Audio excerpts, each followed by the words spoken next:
Yes, so welcome to a review of The Pearl on the Horizon.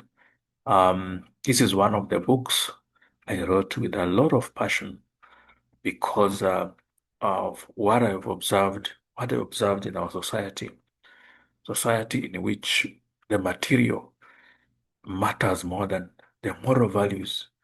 And to me, you know, such a society is a society that heads nowhere.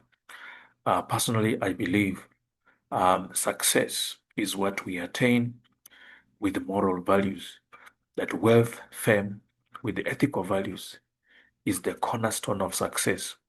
And that is what forms the central belief or the central message in the Pearl on the Horizon. So, um, this review, I wish to acknowledge um, Dr. Maurice Simbili for writing a review of the Pearl on the Horizon, which I'm going to lead you through. If a man, as the existentialist conceives him, is indefinable, it is because at first he is nothing. Only afterward will he be something, and he himself will have will have made what he will be. Jean Paul Sartre. So in this book, I pitch this new novel, The Pearl on the Horizon, on the power behind the choices we make as people and society we finally become. That basically we become what we choose. So this book is based on existentialism. And one of the fathers of existentialism is Sartre. So from existential patch, we are all a result of our choices, regardless of the pressures, expectations, beliefs, and desires of society and the world we live in.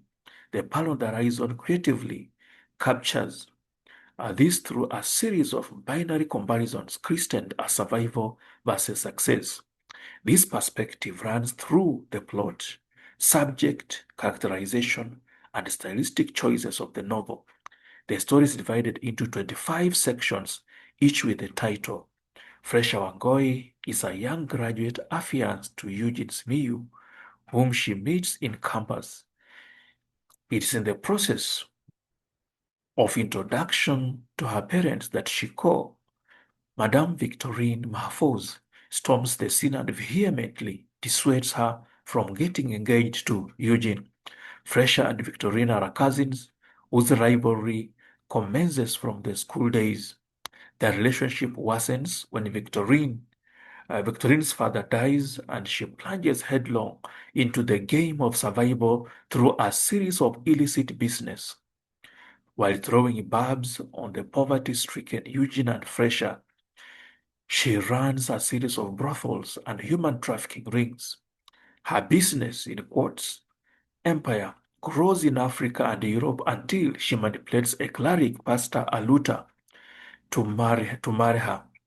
The ignominy of her act does not matter as long as she acquires the marriage certificate and visa for easy access to the UK market. A client she robbed in one of her brothels takes his revenge against her, and she is hurt and arrested. Her illicit trade is exposed, and her assets and accounts are frozen. So Victorine is a very, very rich woman, but her riches arise from businesses that have no moral foundation. And this is what I call survival. Success has to consider ethical considerations, but survival is just about, um, you know, the end justifies the means. Characters in the Pearl in the Horizon become what they choose at their peril or elevation. Madame Victorine, for instance, opts for her father's self-aggrandizement and materialism as Fresher and Eugene stick to the path of virtue. Although Victorine makes a quick material gains that are halted by the plethora of scandals, Fresher and Eugene's fortunes change when Blizzard Bees, a novel he wrote, wins an award that comes with monetary consideration in the United States. They pay for the now besieged Victorine's medication and surgery, giving her a lifeline. The stone that the builders rejected finally becomes the chief cornerstone. Victorina and Fresher's choices have come to roost. Though the journey was tedious and long, Fresher finally has the last laugh as, as she succeeds in life. The quality of choices they made define who they actually become.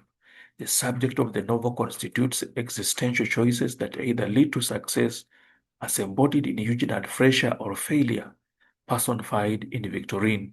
To achieve this, I address a number of concerns that I perceive as preludes to success or failure. While I present the choice of sound education as antecedent to success, spite for education and insatiable craving for money are indubitable causes of failure in life. These concerns are represented in the form of debates and questions. Can sound education pay dividends? Or are shortcuts lucrative and worth the consideration? At this point, the novel delves into the moral degradation that pervades society as a result of making the choice to love money at the expense of living values. May Victorine's selfish ambition runs riot. She ventures into prostitution, human trafficking, and wanton criminal activities to make money. This is inconsistent to the existential principle expounded by Anita Buchner. As humans, we must strive to be our own heroes without all the sanctions and support from religion or society.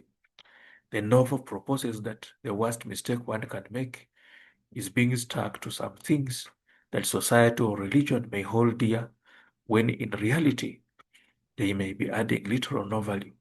This does not, however, mean that religion and traditions are evil.